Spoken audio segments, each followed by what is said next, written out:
All right, so let's continue then to one of our top stories we are following for you this afternoon. The Trump administration has this week locked out workers at the U.S. Agency for International Development, that's the UNAIDS, from their headquarters in Washington, D.C., as efforts to shut the agency accelerated. Now, the USAID has also become a target of Trump's advisor, Elon Musk, who has been targeting or tasked with slashing federal spending and downsizing the federal government. Musk has branded the agency a criminal organization and says it's time for it to die. Now, analysts have also since warned that the move to shut down the agency could come at a cost of the U.S. position in the world. So we've roped in Professor Benjamin Smart from the Center for Philosophy of Epidemiology, Medicine and Public Health at the University of Johannesburg. Prof, a very good afternoon to you. I hope you can hear me this time.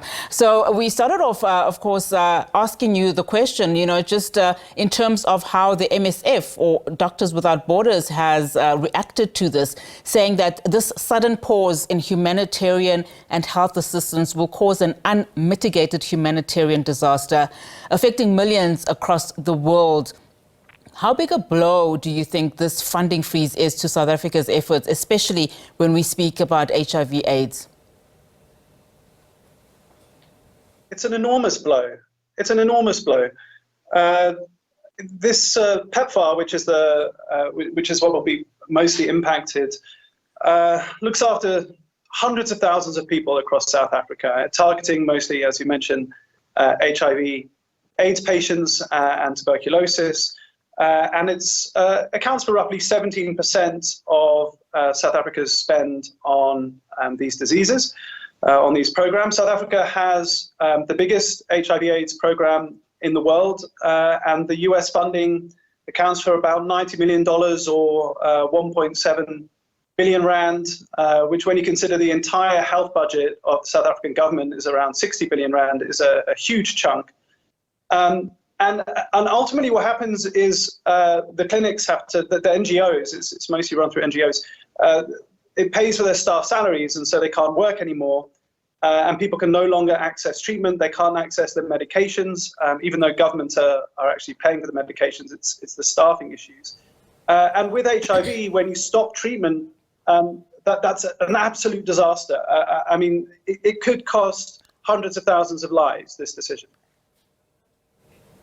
And I mean, just on that point, especially when we speak about the funding around this particular matter, when you consider the current status of the country's public health system, as well as the, the strides that have been taken, particularly when we look at the fight against HIV and AIDS, how should a country like ours really start to think about funding models and structuring them according to what we particularly need so that we don't rely heavily on some of these aid fundings?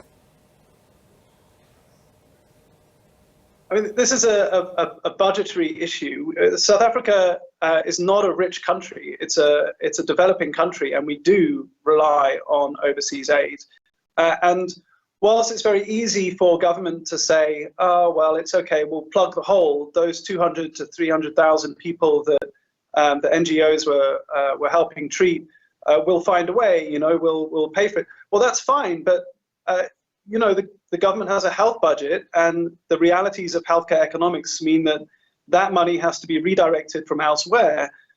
So where, maybe in the end, we'll have the same programs up and running again, that means 2 billion rand less to spend on people that require other important services. And like you say, it's radically underfunded. 60 billion rand or 62 billion rand or whatever the South African health budget is 67 times less money than the UK has to service a similar sized population. So we have a serious funding issue. We rely on overseas aid. And I think the Trump administration is going to really show South Africa just how much it relies on the US, not only with this is step one, but now we're going to step forward into tariffs and a tax on AGOA. And I think the chickens are going to come home to roost for South Africa's approach to the US. I'm not criticizing South Africa's approach to the US, but, with the Palestine issue and various other, BRICS and so on. I think the US are coming for South Africa, and we're going to find out how reliant we are on the US. And I mean, just to move away from those politics, because I think South Africa has said that it does understand and appreciate, the how crucial the relationship is, particularly from a trade front, but it has to also maintain its sovereignty. But I know that they are working on some of those relations. But I do take the point that this is of concern, particularly to those that are on ARVs. I mean, we know that through the Health Minister, Dr. Aaron Motsoaledi, that we have around about 5.5 million South Africans who are on ARVs. Just talk to us about the current status then of our fight against HIV in this country, and where the most critical gaps lie, as far as you say, especially where you say that we rely heavily on US funding, and this is where we are going to be hit the hardest. Well, South Africa actually has an exceptional ARV treatment, ART program. It really does, best in the world. We have about 8 million people with HIV/AIDS in South Africa, and treatment of that is also extremely important in the fight against tuberculosis, which is one of our highest causes of mortality, with around 60,000 people dying of tuberculosis every year. But at the moment, at least until just now, we've had many clinics and hospitals that provide diagnostic and ongoing medication that people can live ordinary lifespans. It doesn't affect your life expectancy if you consistently take your medication. But the problem is that even a short gap in treatment can have a significant effect on the success of your treatment. So if you just stop taking your medication for a little bit, it's not like starting taking it again in a month's time is going to fix the damage that's been done.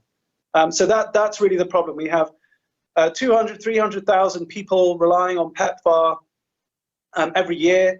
And if that aid just stops, then that puts them at very serious risk. And the NGOs have no idea what's going on, from what I hear. I mean, they have no idea whether they're open or shut, or whether they can get the medications or not, whether they're going to get paid next month or not.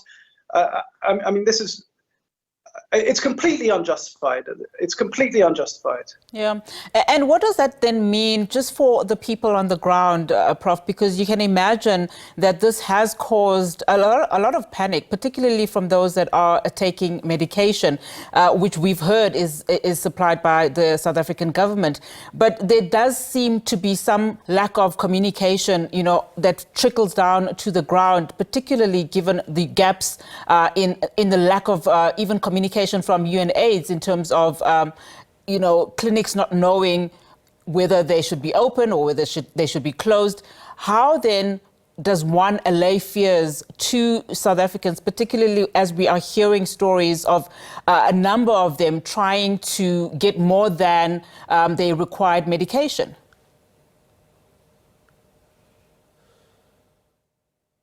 Well, I mean, if you're struggling to get medication, or you're struggling to receive diagnosis because of the closure of an NGO, you have to go to a government hospital, you have to go to a government-run clinic and sort it out there. You cannot let the inconvenience get in the way of your treatment because it could have life-changing or life-ending consequences.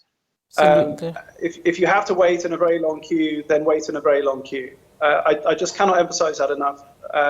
If you're suffering from HIV and you're struggling to receive treatment because of this, you have to do something about it. You have to go out of your way, if necessary, to receive the treatment timeously.